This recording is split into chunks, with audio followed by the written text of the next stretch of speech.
ние во петокот бевме во Министерството за одбрана и побаравме писмен од министерот Јолевски да ни одговори зошто после доброволното нивна исплата на паричните средства на господинот Димче Манчов од 448.279 денари, од нивна страна било понесено барање за заштита на законитоста до јавното обвинителство, кое што потоа го понело до Врховниот суд. Значи, бараме одговор на тоа прашање, зошто тоа е направено, бидејќи тоа е спротивно на член 205 од Законот за облигациони односи.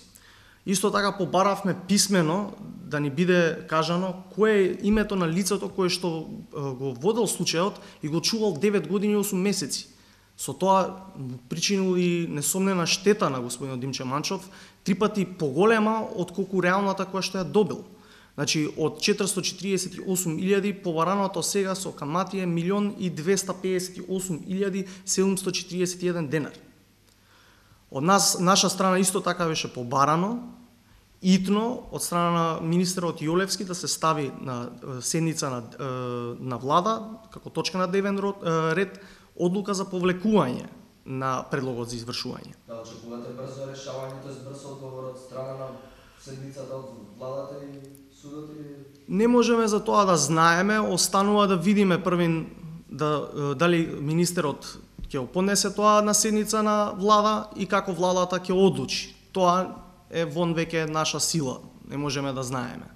Ако не се лажам, во 2007 година Врховниот суд исто така донел одлука каде се бараат парите исплатени за бранителите да бидат вратени или исто како случај, но по поведената иницијатива, граѓанска иницијатива, тоа барање откажано тоа барање.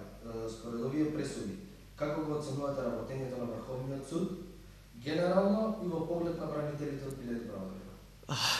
Ако може само да се држиме до тоа, не можам да зборам за другите сега постапки што се и како се, тоа веќе тука не можам ни да се мешам, бидејќи одлуката на Врховниот суд е одлука на Врховниот суд и конечна не можам тука да зборам за неговото работење и како било или не било.